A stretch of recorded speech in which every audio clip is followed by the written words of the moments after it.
Fortnite hates live events. Well, at least that's what it feels like. With us arriving to the end of Season 2 of Chapter 4, we are all left wondering, why no events this season? What's about the volcano? What about the endless Godzilla references? Where is our event? Well, the answer might surprise you. Looking online right now, players are clearly voicing their disappointment with Fortnite's storyline direction. Honestly, a bit disappointed with Fortnite's storyline this season. I agree with you. It's kind of bland.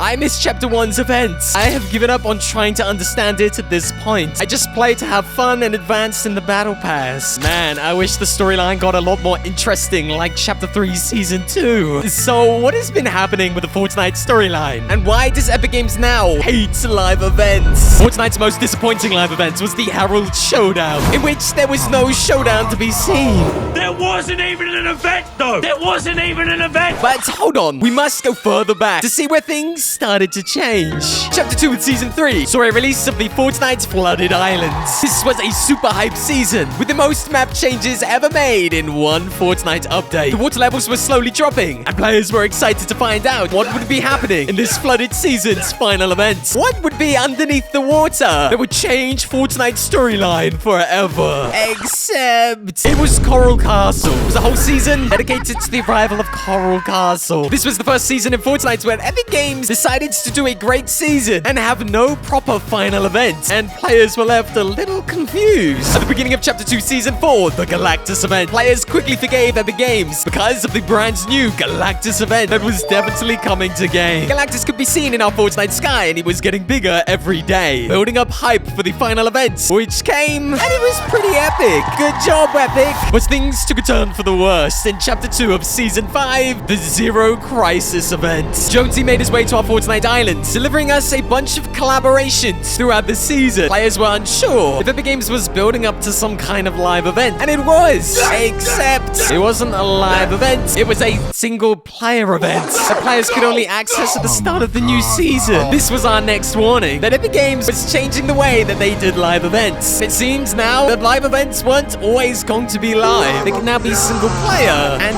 pretty tedious. Following this, Chapter 2 of Season 6, the season of Primal, and another season with no events. This is starting to not look too good. Fortnite brought back events during Season 7 and Season 8, and both live events were pretty great. We had the Giant's UFO season, where Dr. Sloan tricked players into exploding the Giant's UFO. And then, of course, it brought forth the Cube Queen. In one crazy final event, she attempted to destroy our island, and we got to this amazing, iconic moment. Oh my god! Oh. It's gonna flip! It's gonna flip!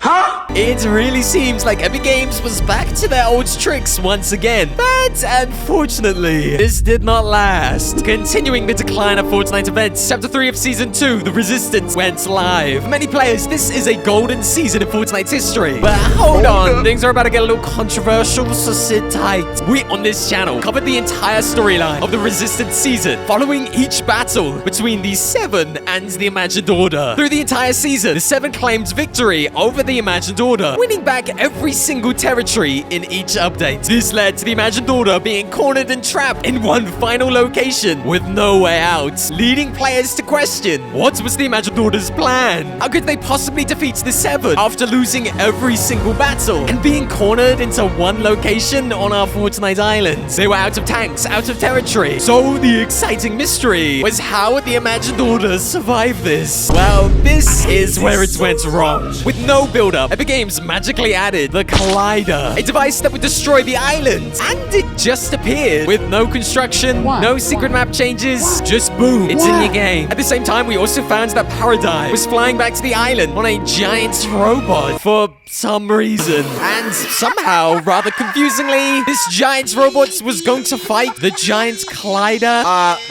How? For players, this was very confusing, and it got even more frustrating when the live events begun, and upon the arrival of the giant Fortnite's robots. The entire island was now filled with imagined order tanks and soldiers, even though they had lost every battle and had only a small area on the map for their own. How did the imagined order get absolutely everywhere with endless amounts of tanks, even though they never actually had it through the entire season? They lost every battle. They had nothing left. And just like that, Epic Games literally deleted 3 months of storyline builder, making it all feel kind of pointless. Hey, look, the event was cool. It was a lot of fun, but the damage it did to the storyline meant for us, the players, set a precedent that Epic Games could just wipe the story completely clean right at the end of the season, making everything feel a little pointless. Yeah, and then we had the Herald event. Possibly one of the better seasons that we've had so far. But this epic showdown against the Herald was not so epic in a final trailer, I'm gonna be honest. And most people agree that this is officially the worst event that Epic Games has ever released. No fun showdown against an enemy, and simply completing minor quests. It was cool to play it live, but looking back, it wasn't the best. And now we arrive here in Chapter 4, and we've been playing Fortnite for 6 months, and still no live event. So the question is, why? Why is Epic Games moving away from live events? And what should we, the players, think about it? It seems from the player's perspective that Epic Games is working more towards collaboration events. You know, mini events in our game that can hype players up to buy outfits, but can also create a unique feeling in the game quite regularly. I mean, take this season for example. We had the Star Wars event taking place in-game at the same time as a Goku collaboration release, literally then followed by a Miles Morales event in-game. None of these events have anything to do with the storyline, and all of these events seem to be quest-related. Epic Games seems to have become more and more focused on bringing quests into the game. It's sort of an attempt to tell the story, but if the story doesn't lead to a crazy final event, and ultimately Epic Games is just gonna wipe the story anyway, the question we all have is, well, what now? Anybody who's been watching this channel for a long time knows I absolutely love Fortnite. I love Fortnite so much, and to be honest, I think I love the live events the absolute most. I would love to see Epic Games get back more to doing live events. Let's have a guaranteed live event every single season. Even if it's small, it will still build up hype for the next season. It will help Epic Games tell the story, and it would at least make the whole Fortnite storyline feel like it has some kind of impact on the world. Not the real world, it's the Fortnite world. And we as players spend a lot of time in the Fortnite world. So it would be nice for that world to feel more alive, like it can be impacted by crazy events. That's really what the Fortnite storyline is all about. So does Epic Games really hate live events?